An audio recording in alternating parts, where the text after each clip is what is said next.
सही भैया डिजिटल दुनिया हो गया। आदमी कितना काम करता है खुद को याद नहीं रहता। जो होगा वो तो दुनिया देखेगी। हम पुराने का चीज भुलाई जाने को सही बात। मैं पुराने से ही था हूँ और रहूंगा। इतना बढ़िया से लचकावे लेना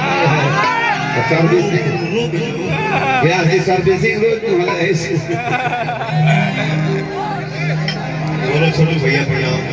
छोटू भैया भासुर के भैया तहे दिल से प्रणाम करती हूँ।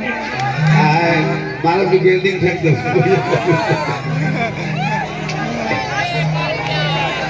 हर खलियान साफ करा। अरे जब हम मेरा गाँव में लड़काई में नाच हो रहे तो शुक्रिया अदा कैसे होते हैं रे?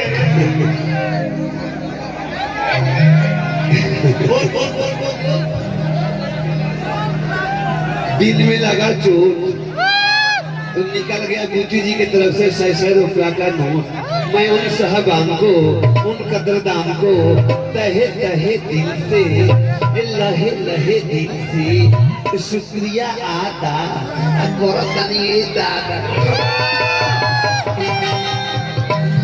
चले लूटा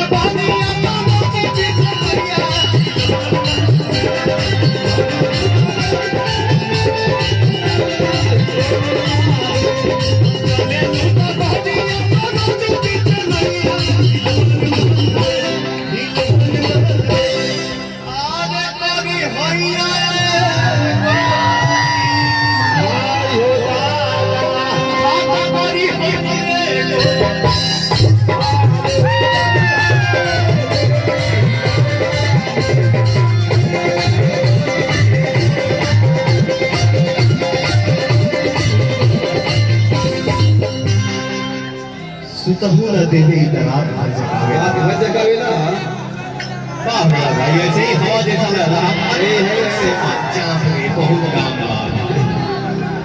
करोगे पैसा भाई भाई बाबू हके अकबरिया में हके अकबरिया में